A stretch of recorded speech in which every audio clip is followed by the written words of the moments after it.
Four Seasons loft. In Austin, I saw, pause. My eyes crawled to a table.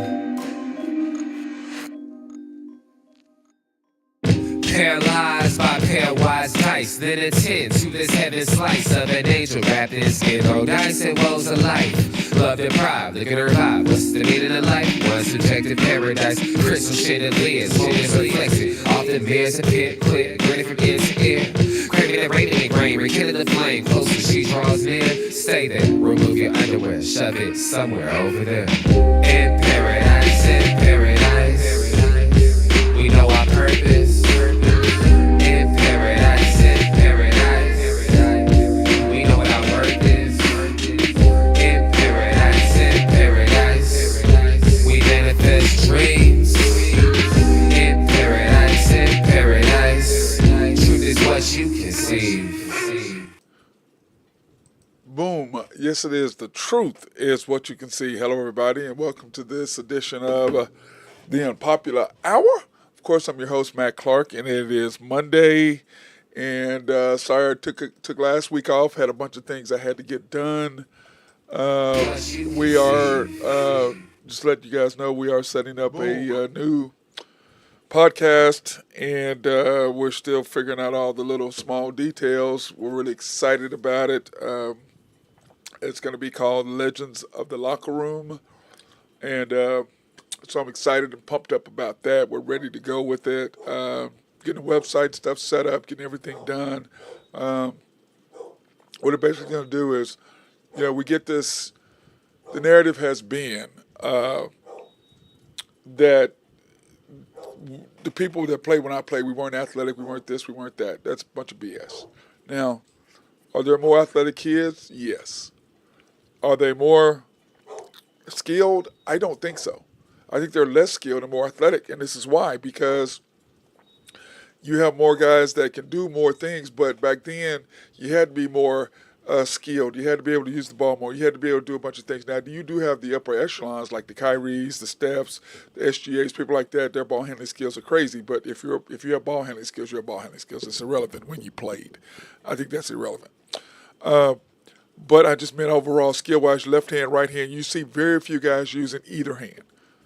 SGA can use either hand. You see very few guys going to the basket with their left using their left-hand floaters or left-hand teardrops. Steph does it. Kyrie does it. SGA does it.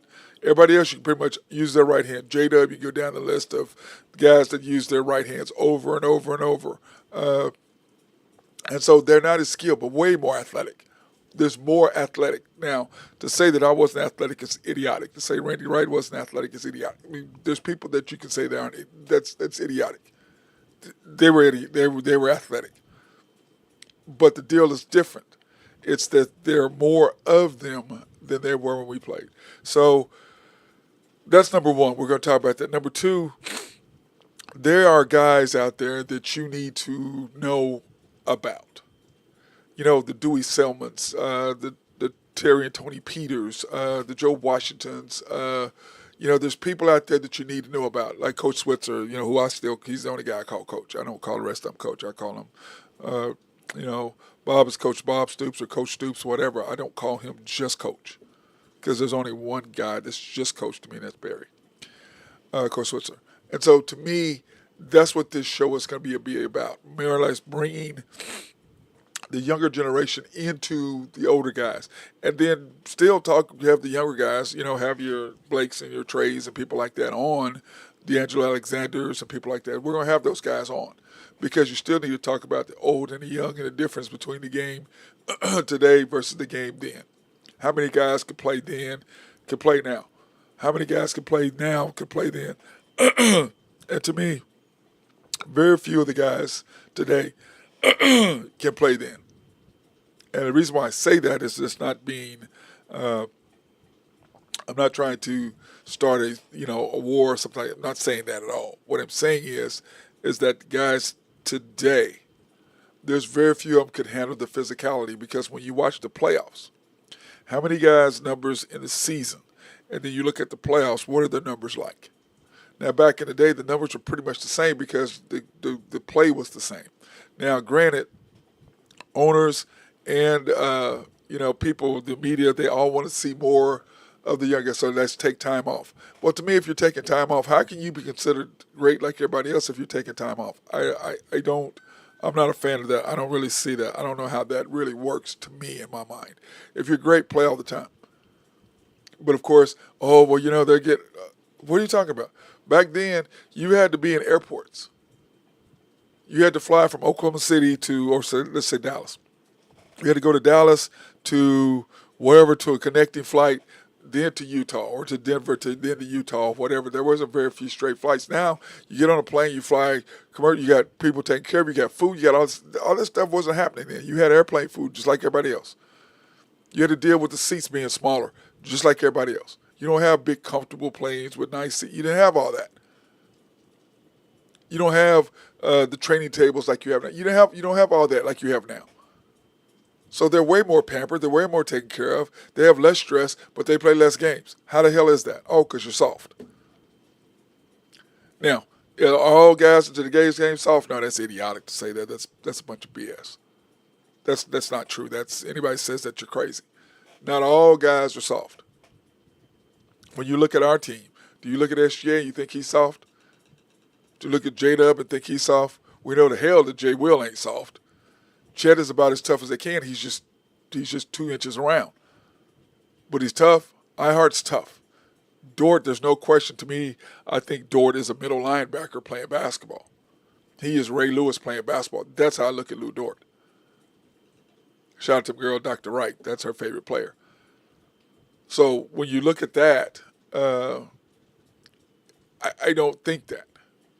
But that being said, this show, this podcast is going to be about getting an understanding of what players used to be like, how they are now, how those two combined. And then we're also going to do a deal where we're putting together, kind of a who do we think is a Hall of Famer player type in the different areas. Now we're going to do basketball, football, baseball, women's, men's. We're not going to be just basketball. We're doing all sports.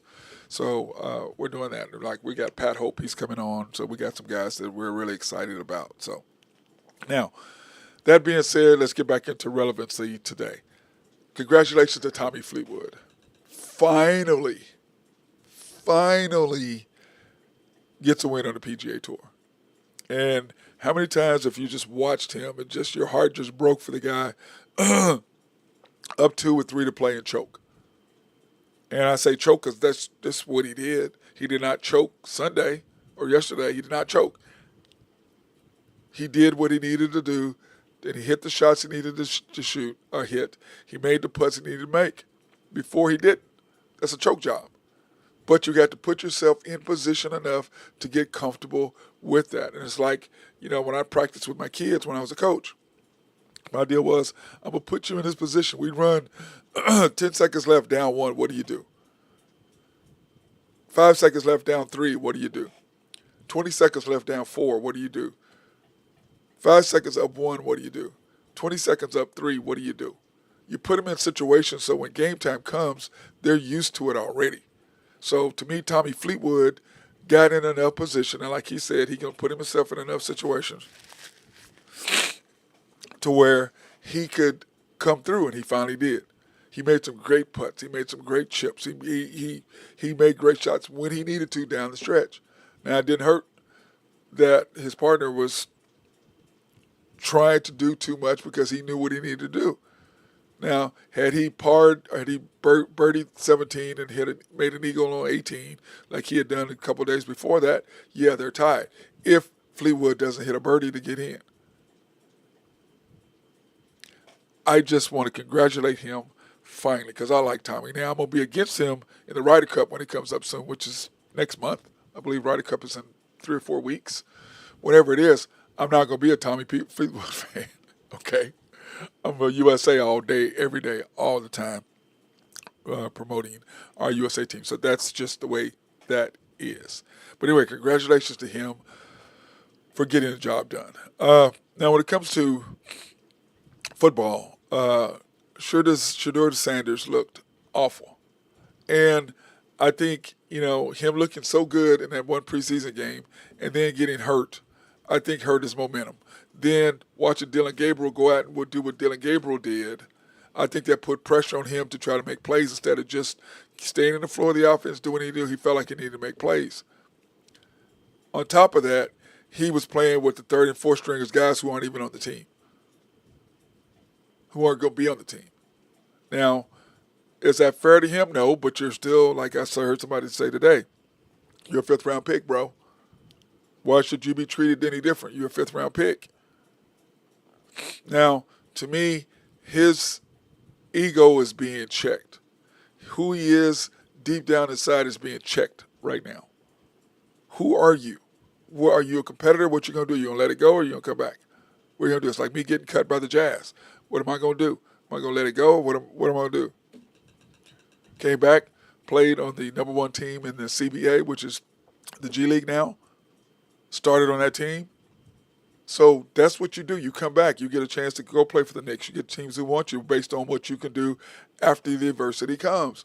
What happens at that point? When you have been the man the whole time and all of a sudden you're not the man. And I can tell you it hurts. I can tell you when it happened to me, I came back first time I didn't make anything, that I got cut. I mean, first time ever in my life. Now, was it because I got hurt? Yeah, that has a lot to do with it. Circumstances presented themselves that were against me, but it is what it is. I got cut. That's not going to change. That's not going to, make things that, what are you going to do, Matt, now? Like my dad said, what you going to do now? Are you going to go cry in the corner? You going to go out there and shoot some hoops?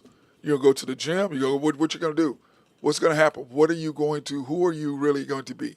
And that's where Shedeur Sanders is. You're going to, now, are you going to get on the field this year?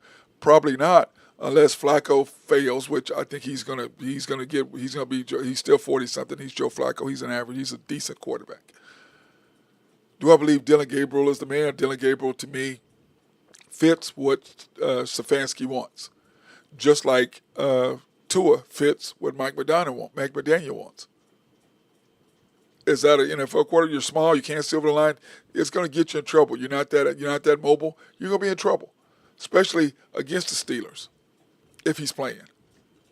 The Bengals, not so much. And we'll go over their schedules here in a minute. But when you look at who you're going to play and you look at what you're going to be, no. But what's going to happen? He's got a good offensive line. You've got a good running back. You've got some decent wide receivers. So, and a very good tight end. And you have a great defense, talking about the Browns.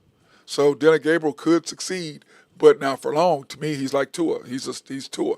Small quarterbacks, dude, those days is, I don't want to hold nothing against anybody. He could do something, but I hope he does well. I want everyone to do well. I don't want anyone to get hurt. I don't want anybody to do bad. I want everybody to do as well as they possibly can. That's just me. And that's how I look at it, okay? But at the same time, I've never been overly impressed with him. I think he's pretty good. I think he's okay. But this is NFL. It's a little different. But he fits what Stefanski wants. I don't think Shedeur fits what Stefanski wants. I think that they don't want to cut him because they feel like if they cut him and he goes somewhere else, it's going to be more egg on the Browns' face. And plus, he's got more jersey sales than Dylan Gabriel and Joe Flacco and all of them combined. But he does a good job of marketing himself. And as opposed to his brother, who's Shiloh, does what Shiloh does. And the whole thing is, at some point, it's not about likes. At some point, it's about substance. Who are you? What are you going to bring? So when I look at that, I'm going, okay, what do you got, Shedeur? This is where your shining moment is. Who are you really? Now, I believe the young man's going to be fine because his daddy's got good DNA and his daddy's going to talk to him. Hey, dude, just stay prepared and wait for your opportunity. Is Joe Flacco going to be the man from the beginning to the end? No, I don't think so. Is Dylan Gabriel going to be able to do what he needs to do? Depends on when they play and who they play in the schedule. Okay? That's what I think on that. Number 3, be prepared to not try to be your old self. Just do what the coach wants you to do. And the hardest thing for a player like that, like to me, the hardest thing for me to do was go, okay, let me do exactly what the coach runs. When I deal with players and I train players, I had this two particular players that I won't mention their names, but young kids that I trained, extremely talented. Up to three. One was the best player I ever had. His problem was he had one mindset, he could not adapt. He was who he was. I'm a great shooter. I'm gonna do this. I'm gonna do this. Is what I did. He couldn't adapt. The other two were living in a game where their abilities allowed them to do so much more, but they were so caught up in doing what the coach wanted. So they were so figured out, let me make a pass, let me do this, let me not be selfish. Well, in today's game, you have to be selfish in basketball. Not so much in football quarterback, but in basketball, you have to be way more selfish. But those two didn't really have selfish bones in their body. They're team players, which is where Shador is going to have to be a team player. Boy, bro, just stay ready. Just stay ready. Now, was it fair for you to get thrown in a situation? Was it fair you didn't get a 2-minute drill? Was it fair you didn't? All that's not fair. No, it's not. Life ain't fair. What do you do next? So that's my take on Shador. Versus Micah Parsons. When I look at Micah Parsons, I'm like, okay, here's a guy who is extremely talented, who him and Jerry, but this is Jerry Jones. This is what Jerry does. He waits to the last second, the day before the game or the day of the game or whatever, and he does what he does. But you can't disrespect a man's agent the way you're doing and, pissing people off. Now, the problem with Micah is you're not in position to do anything. He has your ability for 2 years. He can franchise you next year and for 3 years. Bro, you don't have, all you can do is go out there and play. Now, the opportunity for you to get hurt is there, 100%. But all you can really do in football is go out and play. Now, if you sit out this year, it's going to cost you a bunch of money. Do you really have that much money yet? Well, you might with your podcast because you're making a bunch of money on your podcast, but that's money you're going to give up on the other side here. Are you willing to really do that? Now, Chris Jones set out the game for the Chiefs to get what he wanted. Now, if the Chiefs won, I think it would have been a different story, but the Chiefs got beat, and the big reason was against the Lions a couple years ago because he wasn't in the lineup. He was at the game, though. And it was costing him money. Now, Micah is a hold in, which means he's there, act like his back is hurt. His back ain't hurt. His back ain't hurt. His private doctor, he's talking about, ain't nothing wrong with you. Team doctors say you're ready to play, but that's what team doctors do. So the $1 million question is, from Micah's perspective, do I go ahead and sit out a game that you're going to get beat by the Eagles? The Eagles are going to smash the Cowboys. And we're going to go over the schedule here in a minute and the odds and all that. We already know that. So the question is, what do you do at that point? And to me, it's pretty simple. Bro, if you're really committed to it, either sit out the year or step in and play and take a chance on getting hurt. Had to get my YMB water in. So what do? If you put your money away and your podcast is there, great. But I can promise you ain't playing, your podcast stuff going to go away. People are there watching you and doing that because you're who you are and you play for the Cowboys.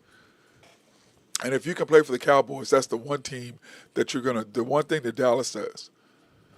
They're like, to me, OU football. The difference between OU football and OSU football, or OSU and OU. OU always takes care of their players, their former players. It's 100% what they do. They take care of their athletes because they understand the number one resource they have are their former athletes. Oklahoma State does not understand that. Now, I'm an Oklahoma State guy. I love my Cowboys. We all know that. But that's the difference between the two schools. One understands their biggest asset is their athletes.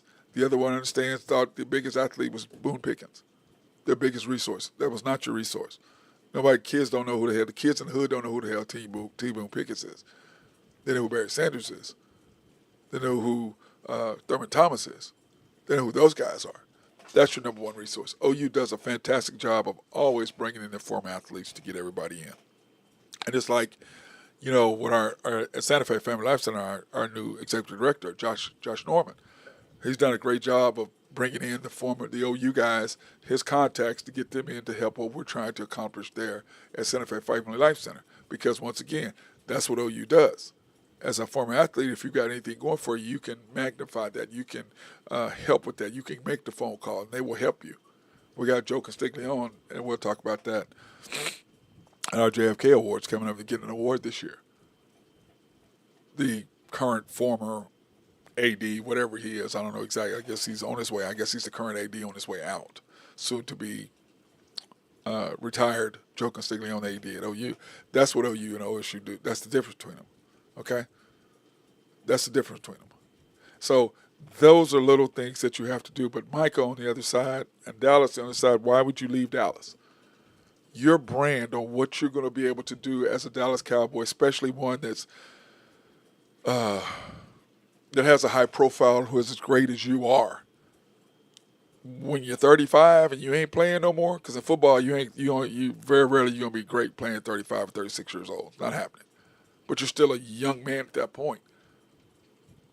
Being a 14-year veteran, great player for the Cowboys, what you're going to be able to do past that business-wise, being in Dallas, ain't nothing like it. There's nothing like it. And you're going to give that up. I don't get it. Now, your agent has to look past his paycheck or his bond. Now, has he been disrespected? 100%. Is Jerry wrong? I believe Jerry is. But Jerry does this every single time with every player. He did it with Emmett. He did it with what's my guy's name? The last guy. He did it with Dak Prescott. He did it with CeeDee Lamb. That's what he does. He waits and waits and waits and ends up spending way more money than what he should, but that's what Jerry does. And that's what they do. So it's interesting to see what Micah's response is. And what does he do? To me, if you're really committed, you don't really like it, sit out. But are you really prepared to miss a whole year or 2 years? Because he doesn't have to trade you. He can really be stuck in, and you're screwed. He can do whatever he wants. He's an owner. He's a billionaire. He's got more money than you're going to ever have, bro. I won't say that. I'm not going to put that on you. You possibly could do something that could give you $15 billion worth, 3 and 9, whatever the Cowboys are worth, 12, whatever the Cowboys are worth. Maybe you're going to be able to get lucky like that. Who knows? I'm not going to put that on you. Said that's not going to happen because that's stupid for me. But he has the ability, and the NFL has more power than any other sports network, more than the NBA. The NBA owners don't have as much power as the NFL. And Major League Baseball does not have as much power as football. Hockey does not have as much power. They just don't have the power that the NFL has. They are number one, period. So they can afford to do more things than you can. Now, to me, Micah, my advice to you is do whatever you feel like you need to. If he's pissed you off that much and you don't want to go play for him, or you don't want to play for the Cowboys and you're willing to sit out and cost you money, go ahead. But that being said, I'm just going to tell you, for your future, when you're past 34, 35 years old, your future, when you're still a young man, Dallas has the most opportunity for you. You look at Troy. You look at Tony Romo. You look at these guys. You look at them. Drew Pearson, Roger Staubach. You look at these guys. Emmitt Smith, Michael Irvin. If you were great for the Cowboys, Dallas will take care of you. I'm talking about the people, Cowboy fans, the city of Dallas. They will make sure you're successful as you possibly can be if you're willing to do anything. I look at OU and the same thing they do with this one particular guy. They do everything for this guy to try to make sure he's successful. It just doesn't work. But they try over and over and over because that's their culture. That's what they do. Cowboys, same thing. So, Micah, my thing to you is stay a Cowboy. Look past where you're at now. And think about when you're 34 years old, 35, which means you're still young as hell. What is your future like past that? What is your future like past that? Now, for me, my future was with the guys that I met at Oklahoma State. Not so much the university, but the people that I met. Those are the people that helped me. Those are the people that helped me succeed. Those are the people that I met there. The university is okay. It does what it can, I guess. but it's not like OU. It's just not. And no other team is like the Cowboys. But OU is like Texas. They're like Michigan. They're like Ohio State. They're like Florida. Those people, that's what they do. They take care of their players. I don't know so much about Florida. I need to ask my guy Joe about that, or Ben. I need to ask him about that. But the rest of them, I know for a fact that's what they do. And you're in Dallas, which I love Dallas. I love it's 3 hours away. You go there and hang out. What do you do? What do you do? That's what I would do. If it's me, Micah, I'd figure out how to get the contract I want, stay in Dallas, because when I'm 34, 35 years old and I'm retired, I know that my future is guaranteed. And my son's future, and my daughter's future, and my grandson's future, my granddaughter's future, my great-grandson. You're building a legacy for them overall. And Dallas is centrally located and lovely place to be, to me. That's how I look at it. Now, the NFL schedule is here. It's next week. It's when it starts. And I was sitting there looking at it, and I'm just going, man, the games next week, the NFL season is here. The games next week are like crazy. And here's the NFL schedule. Okay? And when I look at the games that we're starting at with, it's a great way to start. It's kind of like college football games, which we'll go over tomorrow.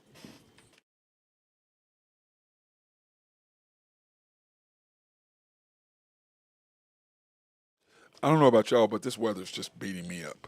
Anyway, here's the schedule. We start out Thursday night, Cowboys, Eagles, next Thursday. Now, I think the Eagles are just going to smash the Cowboys. And when you look at the spread, it's only 6.5.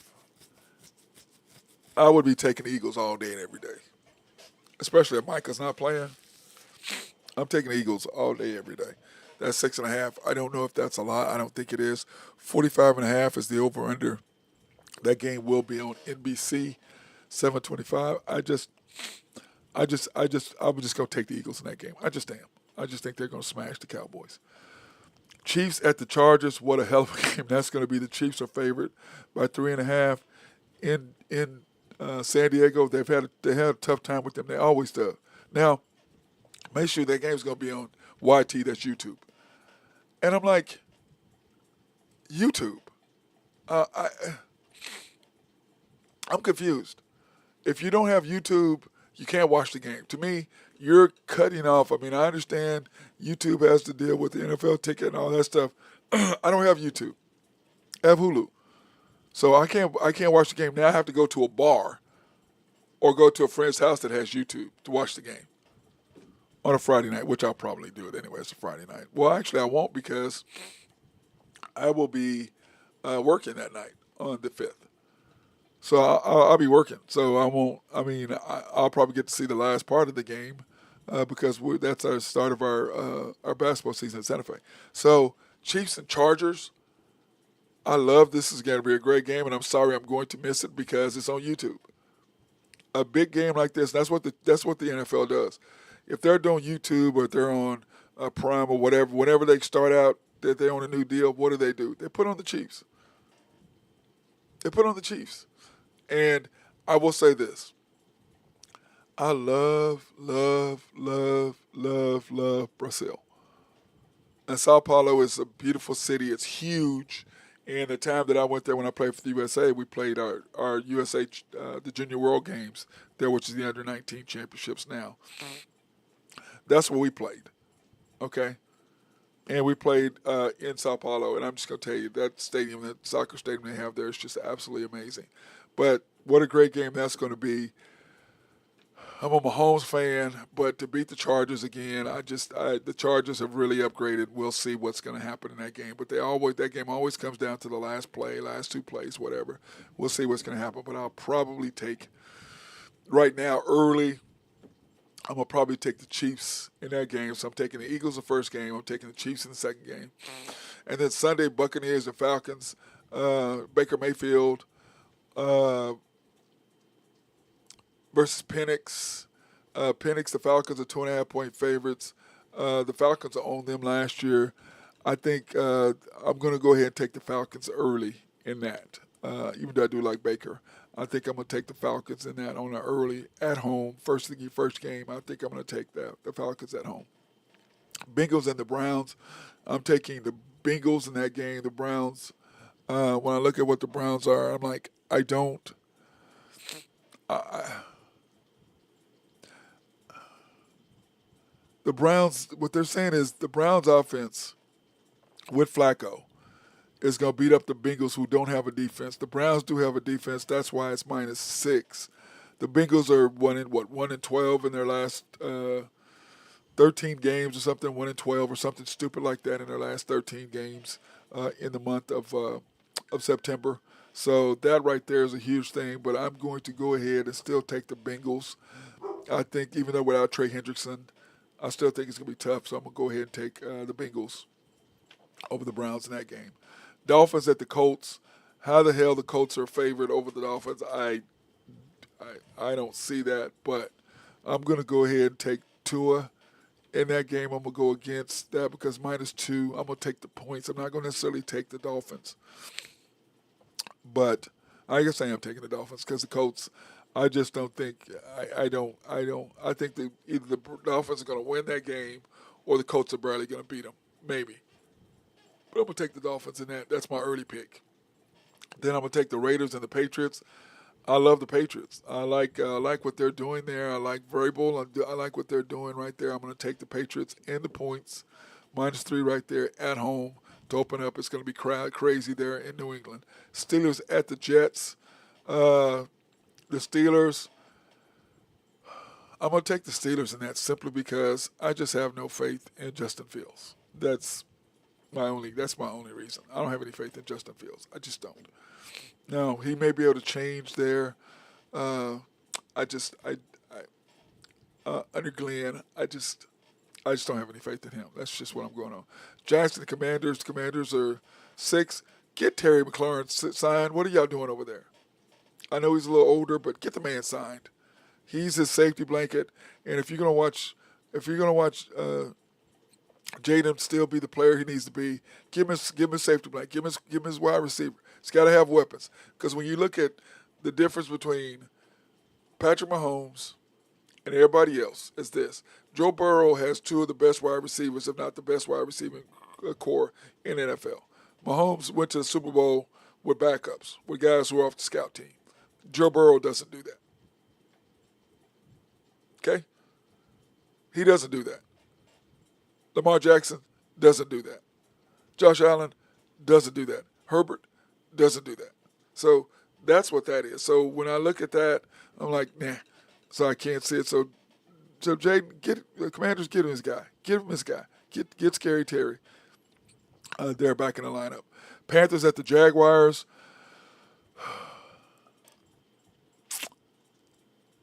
Man, to be honest, I don't really care. Is that bad?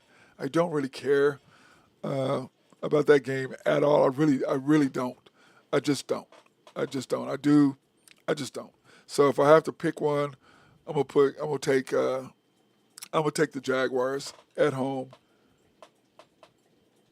If I've got to pick one, I'm gonna go with the spread 6.5. I'm gonna go with that. Okay. Titans at Broncos. I like the Broncos a lot. I'm going to take the Broncos and that at home. You're welcome, Jose Fierro. You're welcome. Taking the Broncos at home, that's going to be great. Mile High, I don't even know what it's called now. It's not Mile High anymore. Whatever it is now, it's going to be crazy there in Denver. 3 o'clock game on Fox on Sunday. It's going to be a great game. Niners and Seahawks, that's going to be a crazy game as well. Now, we'll probably get the Broncos, not the Niners and Seahawks, so you'd probably have to go to a bar to watch the Niners and Seahawks unless you have NFL ticket, which I'm not paying for. I'm not doing that. I'm not that big of a fan. I'd rather go sit at the bar and have some nachos and watch the game on TV and watch that game. So if I do it, I'll probably do that. And the Niners and the Seahawks, if I had to have my choice in that particular game, I'm probably going to take, man, the Seahawks just give the Niners all they want. They really, really do. But, man, Darnold, first game, new offense, Niners beat up.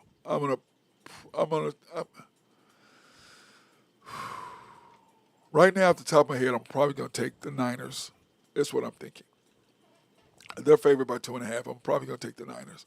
Lions and the Packers. I'm going to take the Packers at home. That's going to be a hell of a game on CBS. So that's another reason why you want to go to a bar so you can watch that game. The Lions and the Packers. You have the Niners and Seahawks. You have the Titans and the Broncos. But mainly, you have the Niners and Seahawks and Lions and Packers going at each other. A divisional game. So I want to definitely watch that. But I'm going to go ahead and take the Packers in honor of my dad, who's a huge Green Bay Packer fan. That was his team. So I'm going to take them. Texas, the Texans versus the Chargers. I don't know if my grandson's a Texas fan. I'm gonna have to ask him about that. I know he's a Rockets fan, being from Houston, but I don't know if he is a. Excuse me. I don't know if he's a Texans fan. I'm gonna have to ask him about that. So anyway, that Texans versus the Chargers. I believe the Chargers. That can't be right because the Chiefs play the Chargers. That can't be right. I'm gonna have to check that, guys. That's not right. That's not who the Texans play. I need to fix that. That's not who they play because there's no way the Chiefs and Chargers can play and the Texans and Chargers can play. Ravens and the Bills, I'll fix that.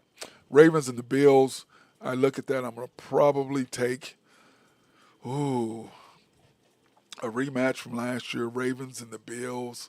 Bills at home, 7 o'clock game, Sunday night.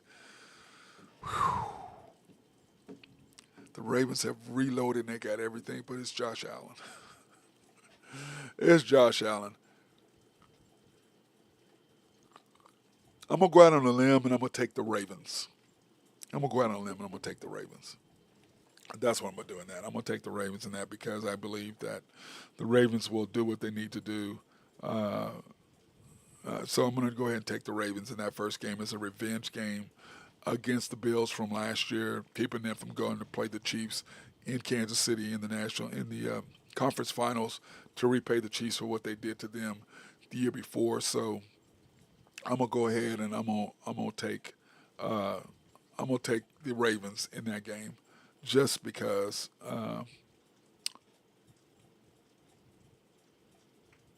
Hold on, guys. I'm gonna pull up this schedule real quick.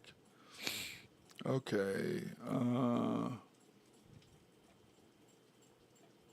They're playing the Rams. That's why I got it screwed up. L.A. Instead of the Chargers, they play the Rams. Okay. So they're playing the Rams. Ooh. Depending on what Matt Stafford's doing, I'm gonna take the Rams in that game. Texas at the Rams. I'm taking the Rams. And then on Monday night, the Vikings and the Bears. Man, I'm taking the Vikings. I'm taking the Vikings. I want Caleb to do well, but I'm gonna take the Vikings in that. I know that's kind of my thing, but I'm gonna take the Vikings in that game. That's what I'm going to do. I'm gonna take the Vikings in that. So that being said, I'm looking forward to football. I'm excited about it because number one, football means what? Basketball is right around the corner. And what does that mean? Our defending world champions, OKC Thunder, will be October 21st. Home game, watching the trophy go up. Me watching the banner go up, and so I'm excited about that. I'm pumped up. I'm really, really, really, really, really ready for that game. I'm overjoyed and excited about that. So we'll see how that works. I'm pumped up. But anyway, let's go ahead and pay some bills. I want to thank SRB. If you have needs for engineering, surveying, or planning, hit those guys up. They love to take care of you. Mark Long and his guys really are fantastic at whatever they do, whatever you need done, whether that's building a new complex, learning how to laying it all out to make sure that everything's laid out the way it should be. Planning, engineering, if you're civil engineers, if you have a water treatment plant in your city or county, hit those guys up. They'll take care of you. Promise you. As we always say, who the hell does not like clean drinking water? Oak Grove Trucking, if you have needs for dirt, rock, or sand to be moved, hit our guys up. They'd love to take care of you.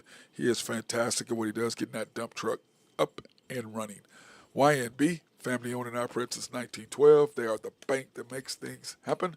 They're an equal housing lender, a member of the FDIC, proud sponsor for us to go out and support women, minorities, and black-owned businesses in the Oklahoma City area. You can pre-qualify online at www.ynbok.com. It's www.ynbok.com, or go into one of their 5 locations, the main bank at 401 M, 66 steps from historic downtown Yukon, Oklahoma. YNB East, which is off the Parkway and 66 or 39th Expressway. YNB Mustang, 218 North Mustang Road. YB Parkway, which is off Garth Brooks and I-40, just south of I-40, and then YB People is located in Bethany on 23rd between Rockwell and MacArthur. And then, of course, the House of Creed, handcrafted since 1760. Some good smelling stuff, guys. Great smelling stuff. It is fantastic. Go in and check out our girls over at Penn Square Mall. My girl Beth should take care of you at the Dillards there in Penn Square, or go to Tulsa, Woodland Hills Mall, Town East Mall in Wichita, Oak Park Mall in Overland Park, Kansas, Park Plaza Mall in Little Rock, South Plains Mall in Lubbock, and the Westgate Mall in Amarillo, Texas. Go to any of those locations and take care of them. They'll be happy, happy, happy to see you. And tell them that we sent you so you can get some extra samples. They take care of you. Now, one thing that we have talked about is the teams. And two of the teams that I think are going to talk about the NFL. Okay, two of the teams that I think really are going to go at it are the Bengals and the Ravens. Okay, we just talked about the Ravens and who they play, how they got the Bills right off the bat. 11 and under. 11 and a half is their over-under. I like the Bills. I think, like I said, I think they'll beat the Bills. I believe they'll beat the Browns. I believe they'll beat the Lions because the NFC can't handle Lamar. What is he, 15-1, 17-1, something outrageous against the NFC. So they'll be 3-1 after the Chiefs, 4-1. Chargers 5-1 going into the bye, 6-1 the Bears. The Dolphins at the Dolphins 7-1 because it'll be still if they can lose one, it might be that one, but I don't see it. Vikings at the Vikings indoor won't bother them, and then so 7-1. I think they'll lose at the Browns 7-2. Jets 8-2. Bengals at home 9-2. Steelers at home 10-2. Bengals 10-3. Patriots at home 11-4, 11-3.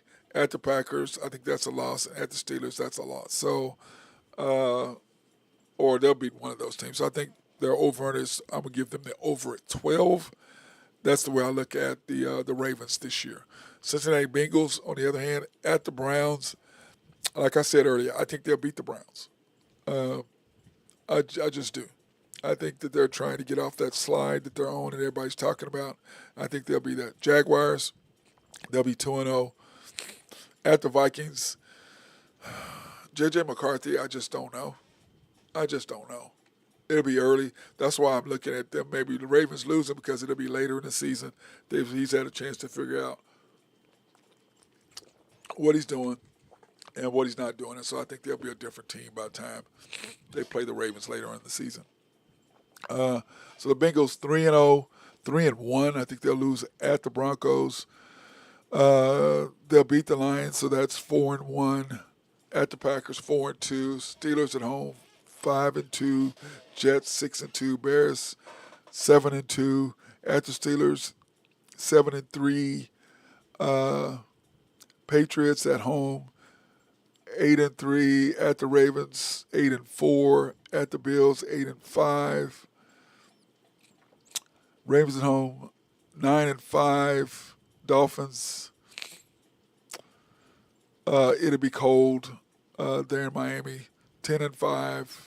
So I'm giving them the over this year. I'm gonna say they're gonna win at least 10 games, if not 11. So I've got them at 11 games. So I'm gonna put the Ravens over around the 12, the Bengals at 11, because it's hard to win in their division. That's why I think they'll win the home games and lose the away games. So I think they'll lose at the Browns. I think they'll lose.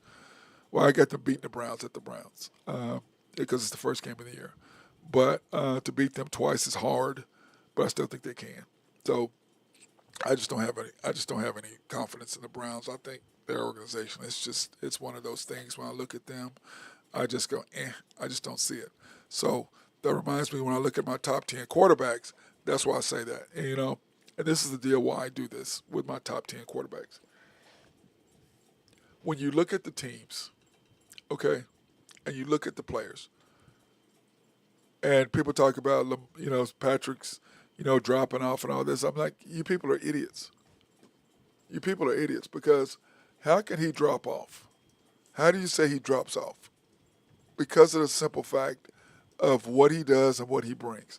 It's crazy to think that he is who he is and he's the guy. He does what the others don't do when it counts most. Now, his two Super Bowls, he's 3-2 in Super Bowls. His two Super Bowls, he ran for his life, had no offensive line. Both of those. Both of those games he lost, no offensive line. But unlike the rest of them, he doesn't need weapons. That's what separates Joe Burrow to me from the other. That's why I have him at 4. Now, you can switch him off however you want to, but Joe Burrow has two of the best wide receivers in football.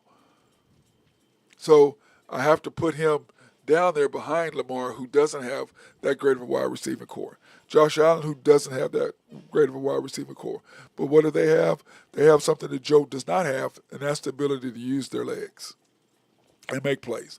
Joe does not have that ability. He is a pocket guy. So I have Mahomes number 1. I have Lamar and Josh. You can flip them all. I'm not going to be mad if Josh is 2. I'm not going to argue with you. I don't really have if you want to take Josh at 2, I'm okay with that. I really am. I don't have a dog in that hunt. I really don't. Joe Burrow, I think, is definitely 4 behind those other 2. I think those people are high when they're like, oh, he's great. Well, dude, he's got Jamar Chase and T. Higgins. Come on. Let's look at the people who are around you. Let's say this. Could Lamar take his practice squad players, wide receivers, and win a Super Bowl, go to a Super Bowl? No. Could Josh Allen? Maybe, but probably not. Joe Burrow for sure, no. Matt Stafford? No. Jaden Daniels for sure, no. Jared Goff? No way. Justin Herbert? No. Jalen Hurts? No. Well, Jalen Hurts maybe because he doesn't throw the ball anyway. And Baker Mayfield? No. So when I look at it, who do you have with you playing? Mahomes? Hall of Famer to throw to? Yes. Travis is about done. Lamar, no. Josh, no. Joe, yes.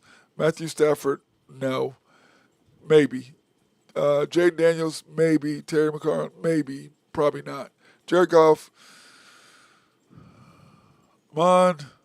maybe. St. Brown, maybe. Justin Herbert, no. Jalen Hurts, A.J. Brown, possibly. Baker Mayfield, for sure. So only 2 of these guys really have Hall of Famers that they're throwing the ball to. Period. Now, what matters that Matthew Stafford will this year because I think DK will be a Hall of Famer. I believe he will be. So, yes, I put Matthew Stafford in there. So when you look at these quarterbacks and you look at the difference, that's it. That is the difference between all of them.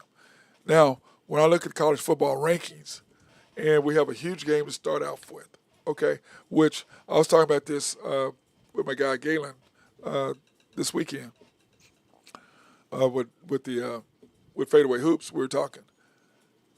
And the thing I love about what the playoffs have done is now teams have to play each other. Whereas before, how many times did Alabama play nobody? They had 4 or 5 wins. They didn't play 3 wins to 4 wins. They had nobody. I'm like, be like basketball. That's one reason why football was an end with me. Go play somebody. But, of course, it went against you if you did because if you lost. So, to me, go play against somebody. So, we have Texas Ohio State going at it. So, when I look at that, Arch Manning and the pressure they're putting on a young man, and we talked about this. I forget who I was talking to yesterday about it. That Arch Manning, I love Arch. But would anybody else have stayed there for 2 years and sat behind Quinn Ewers? And you can't tell me Arch Manning's not better than Quinn Ewers. I don't believe that. I think Quinn Ewers came back because he knew he thought it after his first year his draft stock was going to be higher. And they brought Arch in to play last year. But to me, it's only helped him sit behind the same offensive coordinator for 2 years. And remember, as a Manning, you graduate. They don't do what everybody else does. They're not chasing after money because they're already rich. So there's no chasing money. That's not what they do. You go there, you pick a school, you go 4 years, you graduate, you move on. Now the question is, will Arch play 5 years or 4? Because remember, he's a sophomore, redshirt sophomore. But this is his junior year. And next year will be his senior year. So he should graduate after 4 years. So he'll play for Texas for at least 2 years, I believe. Then the question is, what does he do after that? Penn State, they're just loaded. They got the quarterback back. They've got players back.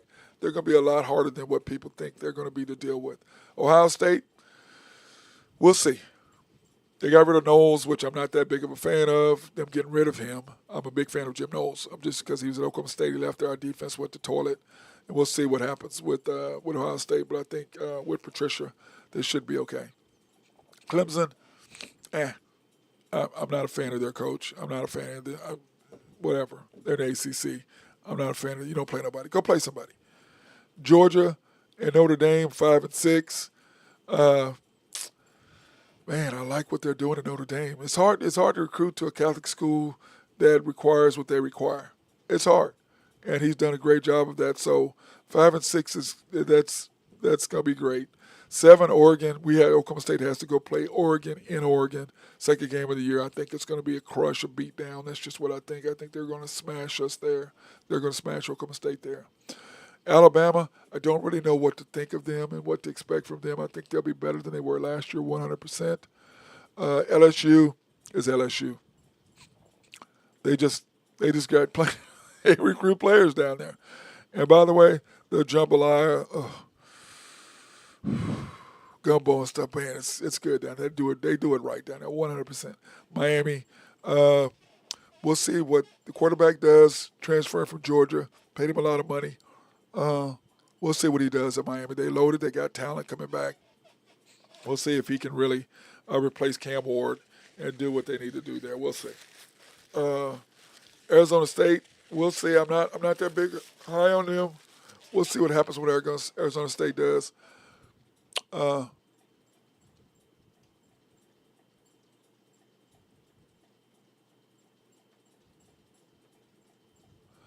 I don't know who this person is that just came up with some stuff saying what we thinking about the Ohio Orienters tough schedule. I don't know who they are, Mike. I don't know who they are. I don't know who that is. Sorry, I don't. If it's not in the Big 12 or a top school, I don't know about Hawaii teams. I don't know who that is. Sorry, I can't answer your question. Good question though, but you might tell me what you think because you obviously know more about them than I do. So tell us what you think here on the channel. Go ahead. uh, Illy, I'm looking forward to see what Illinois does this year. I'm excited about watching them play. Great coach, great system. We'll see. And plus, who the hell does not love playing in Illinois? South Carolina, man, OU has to play them this year. I'm looking forward to watching that game. Michigan is Michigan. They play OU this year. In the second game, we'll see what they can really do against each other playing in Norman. Plan on getting to go to that game. Like I said, appreciate my guy David Dudoff always having my back, taking care of me going to the games there in Norman. Florida, my guy Dr. Ben. I don't know about your squad this year, bro. Hopefully they're gonna do good. You weren't too overly excited about it. I need to get some more information from you about Florida and what they're gonna be. SMU, they're building a squad down there in Dallas. They're doing some things, but once again, it is SMU, and they got smashed when they had to go against the big boys. So we'll see what they really can do. K-State, Big 12. Let's go Big 12. I'm always for the Big 12. Them and Iowa State was a great game the other night. Got to watch it. Iowa State squeaked it out, beating Kansas State. And was it Ireland? I guess what was that, baby? It was Ireland when they played the other night. But it was a great game. If you didn't get a chance to watch it, great game. OU 9-3 is the schedule. They think they're going to be this year. That's what my guy Chris says over at Cutting Up Barbershop. We'll get his take again right before the everything starts next week. We're gonna be there at Cutting Up to get that done. We may try to do it this week if it's not going to be raining. But today I'm not going anywhere. It's going to be raining all week. Glad I got my yard sodded. Texas A&M, man, tell you the Aggies are tough. They are tough, and that's a great place to play. If you've never gone down there to College Station to watch a football game, it's worth it. It's really worth it. And LSU, it's worth it to go to Baton Rouge to watch a game. I can promise you. Been down there, fantastic, great place to watch a football game. Indiana, a Big Ten team. They did great last year. We're going to see if they're a one-hit wonder. We'll see what they do this year. Ole Miss, man, great coach, great place to play. If you've never been down there for a tailgate, please go. Please go. It's well worth it. I mean, Oxford, where one of my goddaughters, she graduated from. I'm just telling you right now. It's fantastic. Go there. Go there. Caitlin, what's Caitlin's last name? She just got married. Caitlin Creekmore, she just got married. Anyway, Ole Miss, loved it. Loved being down there. Iowa State, nice win over Kansas State the other day. Was that Saturday night? I guess it was. Great win over them. Love what they did there. Texas Tech, the Red Raiders, they're to me, they're a sneaky team this year. I think you better watch out for them. They got a lot of money.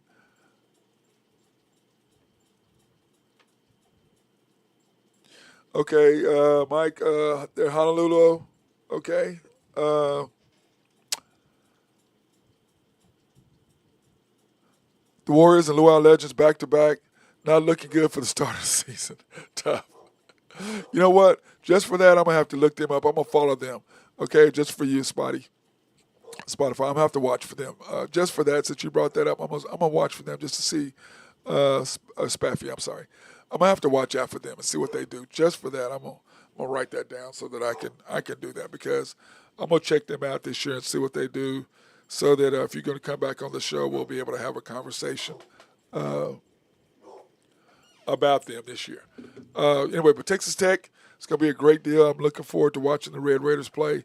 Need to go see my other guy down there, Courtney, and her husband Clay down in their mama. Need to go see them. Tennessee's going to be tough. Tennessee's going to be tough. Okay, and their coach, who is the last guy to win, Josh, to OU for them to win a national title. He was their quarterback in 2000. In fact, Josh Norman played for them. He's a wide receiver, our executive director at Santa Fe Family Life Center. And then, so anyway, Tennessee is going to be tough, even though they lost a quarterback. We'll see what's going to happen with them. And then Boise State is Boise State. That blue field, I'm sorry. I know I shouldn't be critical, but that blue field just does something for me. Or not for me, but to me. I'm just not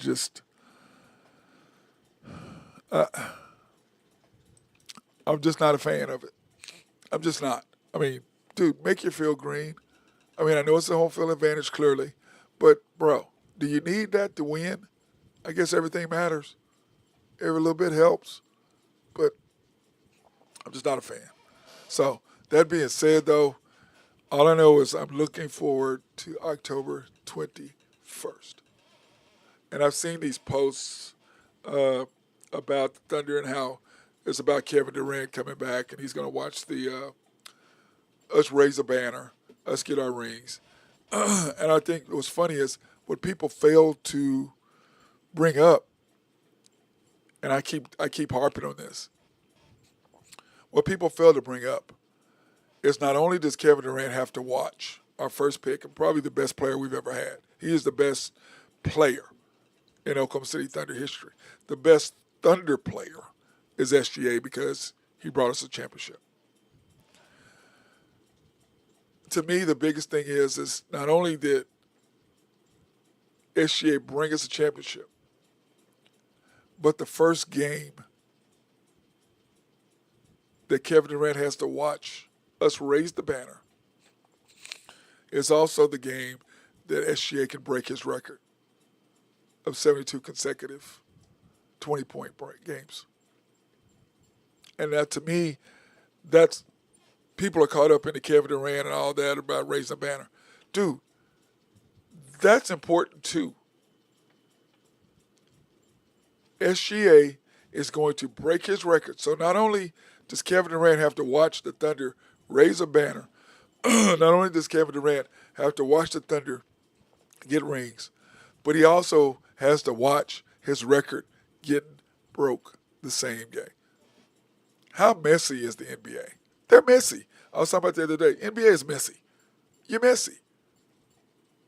But how important is that? To me, that's huge. You have to watch the Thunder raise a banner, your former team that drafted you the second overall pick. You have to watch them get their rings, and you get your record broke of consecutive games of 20 points or more. That's a huge deal to me. I think that's just as important as everything else to me.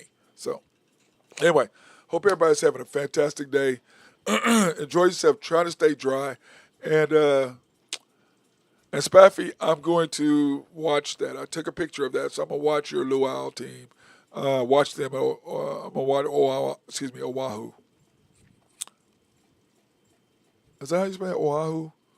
Anyway, I'm gonna watch them play and watch and see what keep track of them this year, so I can kind of talk about that. We can maybe talk about that as well. But everybody else, hey, try to stay dry after the day. Sorry, you guys can't play golf. And if there's golf tournaments today, man, I know that sucks out there to get that washed away. So that being said, remember, everybody take care, be careful, and remember, one more week. We're 1 week away from college and pro football, which means we're what 6 weeks away from NBA or 7 weeks away from NBA season starting. So I'm excited.